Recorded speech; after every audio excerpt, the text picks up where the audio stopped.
He won 4 gold medals in front of Hitler. He was the fastest man on Earth. 4 months later, he was racing horses for money. August 1936, Berlin.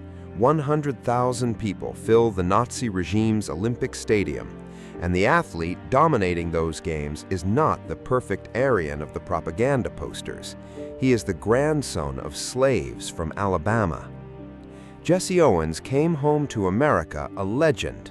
New York gave him a ticker-tape parade, and that very night, the hotel hosting the dinner in his honor would not let him ride the main elevator. They sent him to the freight elevator. This is the real story of Jesse Owens, not the movie version. The story of the man who defeated the most racist regime on the planet and discovered his own country didn't think so differently. To understand what happened at that hotel, you first need to understand where this man came from. Oakville, Alabama, September 12, 1913. James Cleveland Owens is born. He is the last of 10 children. His parents are sharecroppers. They farm another man's land in exchange for a share of the harvest. His grandparents had been slaves. The boy is frail. He suffers chronic bronchitis and several bouts of pneumonia. In Oakville, there is no doctor for a family like his, and no money to pay one. When he is 9, the family joins the Great Migration, hundreds of thousands of black families fleeing the segregated South for the industrial cities of the North. The Owens family arrives in Cleveland, Ohio, and there a misunderstanding marks him forever. On his first day of school, the teacher asks his name.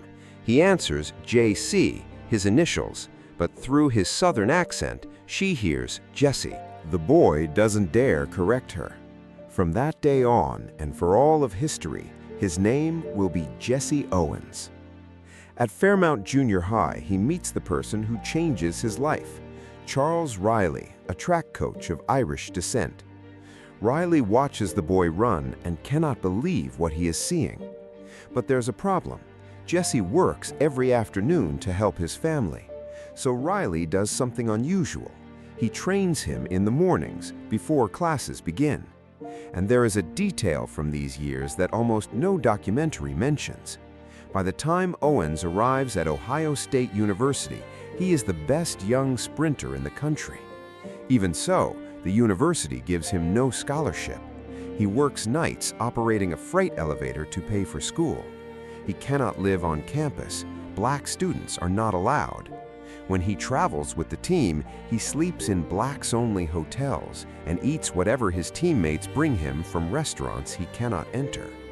That is the man who, on May 25, 1935, walks onto a track in Ann Arbor, Michigan. 5 days earlier, he fell down a flight of stairs. His back hurts so badly his coach isn't sure he should compete. He competes.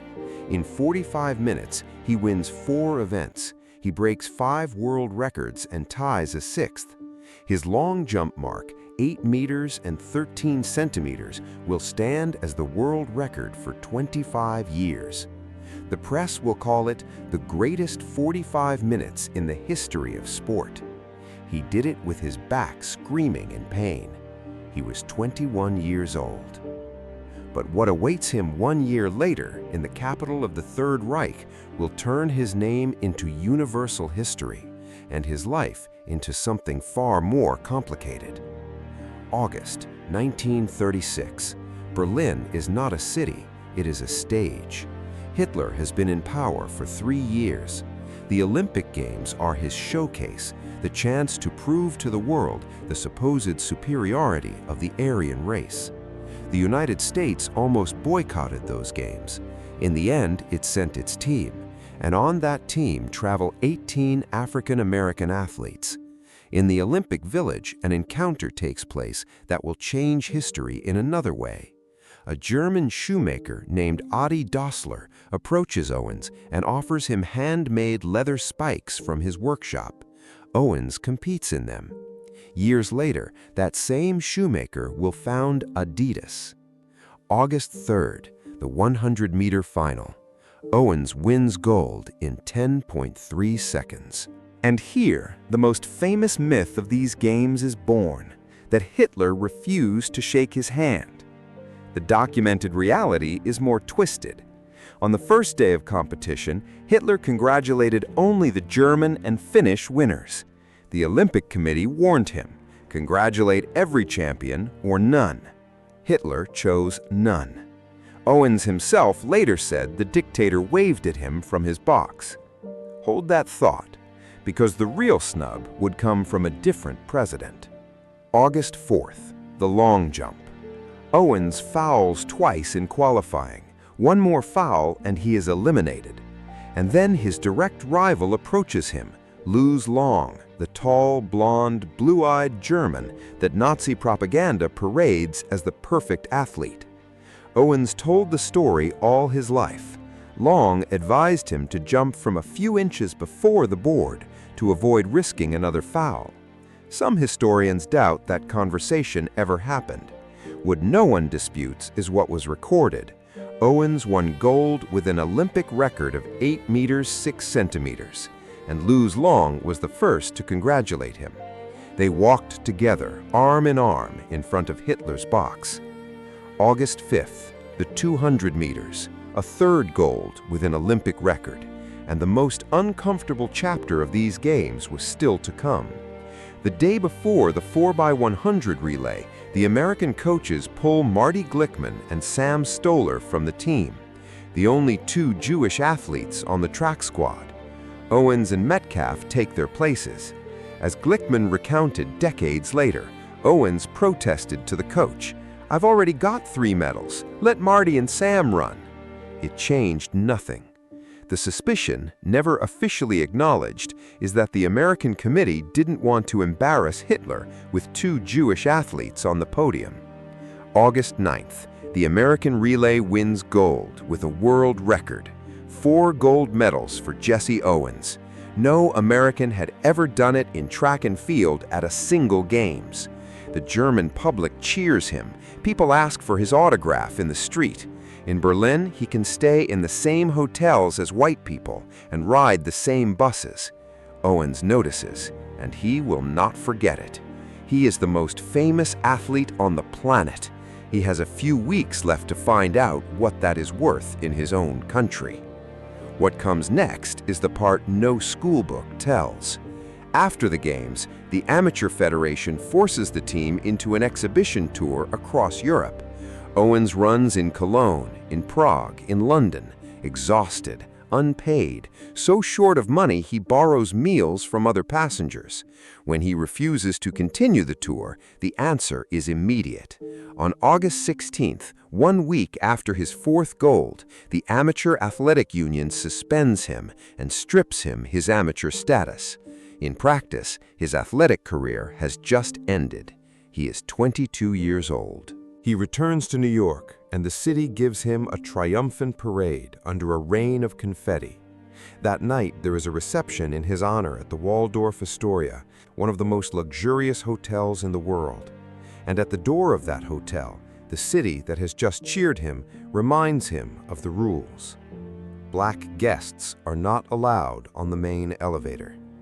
Jesse Owens, with his 4 gold medals, rides up to the party held in his honor in the freight elevator. President Roosevelt never invited him to the White House, never sent him a telegram. A month later, before 1,000 people in Kansas City, Owens said it plainly, "Hitler didn't snub me. It was our president who snubbed me." And years later, he would sum it up with an even harder sentence. "When I came back to my native country, after all the stories about Hitler, I couldn't ride in the front of the bus. I couldn't live where I wanted." With no career and no income, the fastest man on earth does the only thing he knows: run. In December 1936, 4 months after Berlin, he races 100 yards against a racehorse for $2,000. The horse gets a 40-yard head start. Owens wins. He will repeat it for years at fairs and shows. And to those who call it beneath him, he answers with unbeatable logic. "I had 4 gold medals, but you can't eat 4 gold medals." He works as a gas station attendant, as a playground caretaker. He starts a dry cleaning business that goes under. In 1939, he declares bankruptcy, while the tax office pursues him over the earnings from those tours. Decades later, in 1966, he is convicted again, this time for tax evasion. But this story does not end in the mud. In the 1950s, America rediscovers Jesse Owens. The government sends him around the world as a sports ambassador. He becomes one of the most sought-after public speakers in the country. And in 1976, President Ford awards him the Presidential Medal of Freedom, the highest civilian honor in the United States, 40 years late. A pack-a-day smoker for more than 30 years, he dies of lung cancer on March 31, 1980, in Tucson, Arizona. He is 66 years old. One last thread remains. Luz Long, the German who embraced him in front of Hitler, died in 1943, fighting with the German army in Sicily. The two wrote letters to each other until the war. In 1951, Owens traveled to Germany and found Kai, Long's son. Years later, he was the best man at his wedding. Owens put it this way: "You could melt down all the medals and cups I have, and they wouldn't be a plating on the friendship I felt for Luz Long at that moment." In 1984, Berlin renamed the avenue leading to the Olympic Stadium Jesse Owens Allee. The country that staged Hitler's games put his name beside the stadium. His own country waited until 1990 to award him, 10 years after his death, the Congressional Gold Medal.